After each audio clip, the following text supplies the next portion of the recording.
प्रतिबिंब रेखीय आवर्धन। अगर आपसे कोई पूछता कि रेखीय आवर्धन क्या है, किसे कहते हैं, तो क्या कहेंगे? प्रतिबिंब की लंबाई तथा वस्तु की लंबाई के अनुपात को रेखीय आवर्धन कहते हैं। प्रतिबिंब की लंबाई तथा वस्तु की लंबाई के अनुपात को रेखीय आवर्धन कहते हैं। यदि प्रतिबिंब का रेखीय आवर्धन यम, जो प्रतिबिंब का रेखीय आवर्धन किससे दर्शाते हैं? यम से। यम बराबर होता है प्रतिबिंब की लंबाई आई बटा में वस्तु की लंबाई आई बाई ओ। कह सकते हैं यम बराबर आई बाई ओ। तो यदि दर्पण प्रतिबिंब की दूरी u तथा दर्पण से वस्तु की दूरी v और u हो तो, यानी प्रतिबिंब की दूरी v तथा दर्पण से वस्तु की दूरी u हो तो रेखीय आवर्धन दर्पण से प्रतिबिंब की दूरी बटा में दर्पण से वस्तु की दूरी रेखीय आवर्धन बराबर आई बाई ओ, जो कि सूत्र बताए थे। रेखीय आवर्धन M by I by O, जो कि प्रतिबिंब की लंबाई तथा वस्तु की लंबाई बताते हैं। प्रतिबिंब की लंबाई तथा वस्तु की लंबाई या प्रतिबिंब की दूरी बटे में वस्तु की दूरी। तो प्रतिबिंब की दूरी जो होता है v होता है और दर्पण से वस्तु की दूरी जो होता है u होता है। यानी रेखीय आवर्धन बराबर आई बाई ओ बराबर v अपान u, ये भी होता है रेखीय आवर्धन में। जो कि हमारा एक डायग्राम हो गया है। यम और यम डैश हमारा एक दर्पण है, ये दर्पण का ध्रुव P है। यहाँ पे हमारा वस्तु रखी गई है जो कि A और B है, ये वस्तु रखी गई है।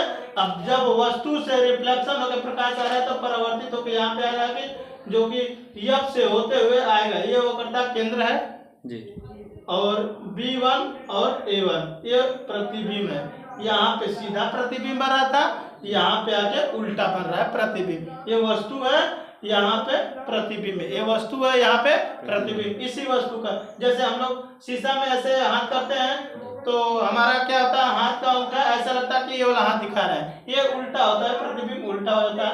तो वही तरह है, ये हम लोग समीकरण 1 माने थे। तो समीकरण 1 का निगमन निम्नतम किया जा सकता है कैसे? चित्र में, इस चित्र से वस्तु AB के प्रतिबिंब, वस्तु जो है AB इसका प्रतिबिंब क्या है? A1 B1 का बनना प्रदर्शित करता है, वस्तु का प्रतिबिंब बनना प्रदर्शित करता है। तो प्रतिबिंब का आवर्धन यम बराबर क्या हो जाएगा? प्रतिबिंब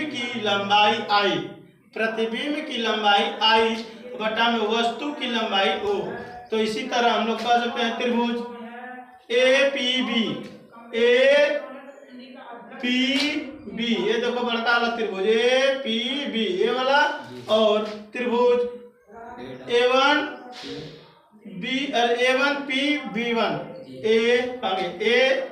A1 हो गया और P हो गया B हो गया, ये त्रिभुज। दो त्रिभुज हो गया, एक बड़ा त्रिभुज और एक छोटा त्रिभुज। अब इसी में हम लोग करेंगे, देखो ध्यान से, कोण APB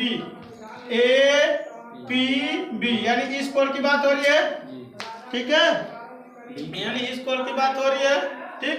अब करा बराबर है किस, सॉरी APB यानी ABP इस कोण की बात हो रही है, ठीक है, सॉरी ABP इस कोण की बात हो रही है, ये किसके बराबर है? तो कहोगे कोण A1B1P AB1P इस कोण के, यानी ये कोण इस कोण के क्या है? बराबर है। प्रत्येक कोण कैसा है? समकोण है। प्रत्येक कोण कैसा है? समकोण है। तो इसी अतः कह सकते हैं, अतः कोण APB बराबर है किसके? A1PB1 के, यानी क्या है? परावर्तन के नियम से बराबर हो गया। अतः दोनों त्रिभुज कैसा है? समरूप है, यानी ये वाला त्रिभुज और ये वाला दोनों समरूप है। एक ही रूप क्या है बस, हालांकि ये छोटा है बड़ा है, इससे नहीं मतलब है। समरूप का मतलब होता है उसी के रूप का होना चाहिए, ठीक। तो समरूपता का होता है, समरूप जब रहेगा तो समानुपात का एक प्रमेय होता है। अतः दोनों त्रिभुज समरूप है। तो A1B1 बटा में AP यानी समरूपता के, यानी A1B1 समरूपता हो गया A बटा में B बराबर है किसके? PB, ये देखो P और B, PB बटा में PB1 है, PB1 बटा में पी बी पूरा, यानी इस त्रिभुज का ये इतना दूरी और बड़का त्रिभुज का इतना दूरी बटा में हो गया जी। समरूपता से समीकरण तो हो गया जी। ये हमारा क्या है, वस्तु A1 B1 जी, जो वस्तु है A और A1 B1 है, प्रतिबिंब की लंबाई I क्या है, प्रतिबिंब की लंबाई I, और AB जो है AB यानी AB जो है वस्तु की लंबाई O है जी, और P और ये वाली PB जो है वस्तु की दर्पण से दूरी U है, वस्तु से दर्पण की दूरी U है, और PB1 यहाँ से यहाँ तक PB1 जो है हमारे पास प्रतिबिंब की दर्पण से दूरी V है, कितना है V है।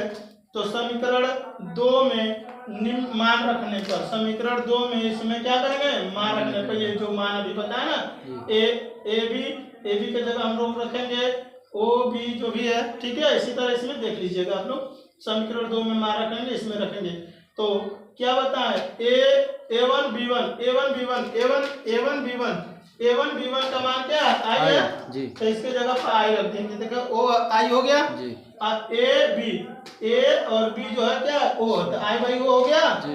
अब बराबर है PB1, तो PB1 जो है PB1 है प्रतिबिंब की दर्पण से दूरी U, अरे V, तो V हो गया जी। और जो हमारे पास PB है, जो PB वस्तु से दर्पण की दूरी U, तो V बाई U, तो इसी को हम लोग रेखीय आवर्धन कहेंगे। यम बराबर I बाई O बराबर है V बाई U के। क्लियर हो गया।